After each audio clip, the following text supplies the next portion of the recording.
you accept that this was a lie? Why didn't you level with voters at the election? Can you name any of your election promises you are not now prepared to break? Backing his backflip. We've changed our position for the right reasons. The PM today unveiled his changes to the Stage 3 tax cuts. More help for Middle Australia.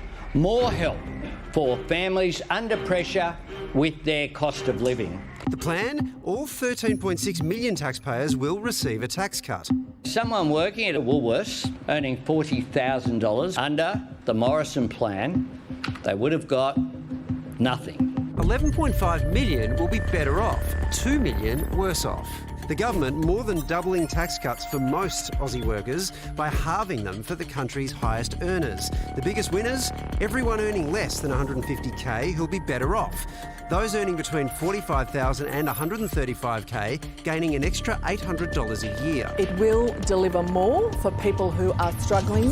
The biggest losers? Those earning $200k or more, whose $9,000 tax cut has been slashed by 4.5. I do speak now to people on very high incomes in this country. You will still get about $90 extra per week at the same time as we've got about 3.5 million people living in poverty. According to Treasury analysis, the overhaul will be broadly revenue neutral, encourage more people into work, and won't add to inflation. What those numbers don't show? The political damage to the PM.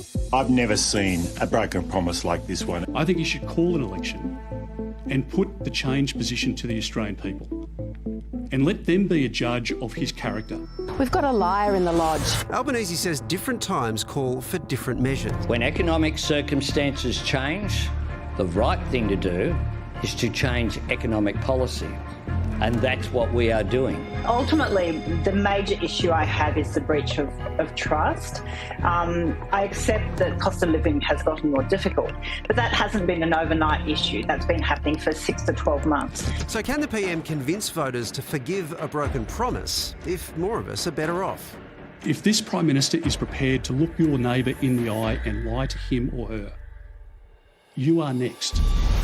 Well, Treasurer Jim Chalmers is here to tell us you can forgive a flip. Treasurer, have you been gaslighting Australia? Oh, of course not. What we've done today is we've explained to the Australian people why we've come to a different view about these tax cuts. And we've come to a different view because we know that we can provide more tax relief for more people to help with the cost of living in a way that's better for Middle Australia, better for young people, better for women, better for truckies and teachers and nurses, and better for the economy. But, Treasurer, with respect, the last 12 months you've been telling us that you're not going to change these tax cuts. Yeah, what we've said for the last little while now is that we hadn't changed our position on these tax cuts. We have now changed our position. That's what today is all about. And most importantly, we're explaining why we've got a different view. We're taking responsibility for the different view that we've come to. And the reason why we've done that is because we found a more effective way to give bigger tax cuts to more people to help with the cost of living without pushing up inflation. Can you promise this is the only promise you'll break? Oh, we've made it clear this is the one we've changed our view on. Is that a promise, though? Can I take that to the bank? And if I can, what happens to that bond that I've taken to the bank? Is it worth anything? Oh, look, Waleed, I'm not going to get into the sort of, the descriptions and the word games. What we're trying to say is that we're putting people before politics here and trying to get a good outcome for people. We understand we'll get questions like that one. We understand that there will be a political criticism, but you don't hear a lot of criticism about the outcome, which is what really matters. The outcome is more tax relief for more people, and that's what we're focused on. Is political integrity and honesty just a game? Is that just the political game, or is it actually something really important? It is important, and in my view, integrity and trust is all about saying to the Australian people, when you've changed your view, why you've changed your view. It's about taking responsibility, and we take responsibility for this change.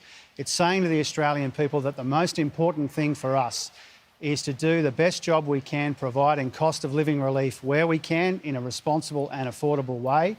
We know that it will invite criticism. A change of this magnitude on a contentious issue like these Stage 3 tax cuts will always attract supporters and detractors. There will always be criticism from the usual quarters, but our job is to try and make the right decisions for the right reasons, and where that involves a change of policy, to explain why we've changed it. OK, so you say this is all about changing economic circumstances. Here's the bit I'm not clear on.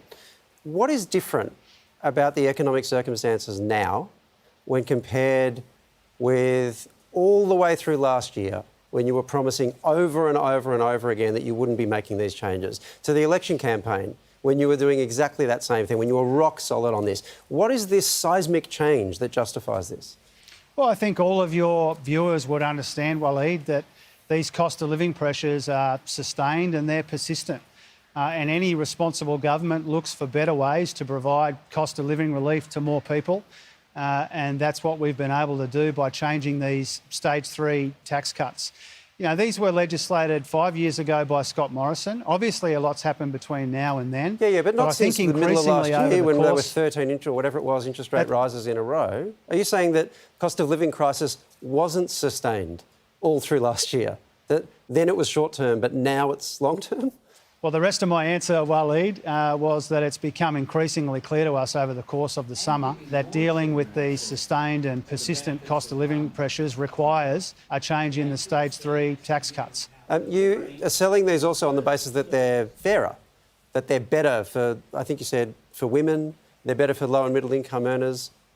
If they're fairer, why wouldn't you have supported that or voted for that back in 2019? Why would you support something less fair than the policy that you're now offering? If this is a better policy, why go with a worse one? Well, a couple of things about that, Waleed. In 2019, we did actually try and split these off from the other changes to the tax system. We were unsuccessful in the Senate in doing that. Between then and recently, we have made the point that we still agree with, that the tax relief is a good way to ease cost of living pressures. And it's good for governments to give back some of this bracket creep when they can afford to do that, when it's responsible to do that.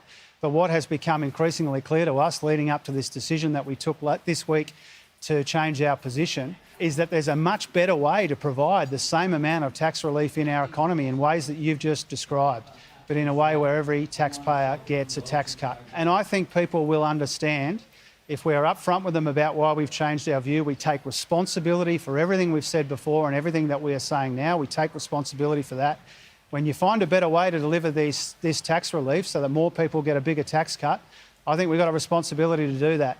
There is a problem here, though, isn't there, in that stage 3 tax cuts they followed stage 1 and 2. They were part of a suite of changes that was designed to change the tax system over time in a long-term way, and you signed up for that.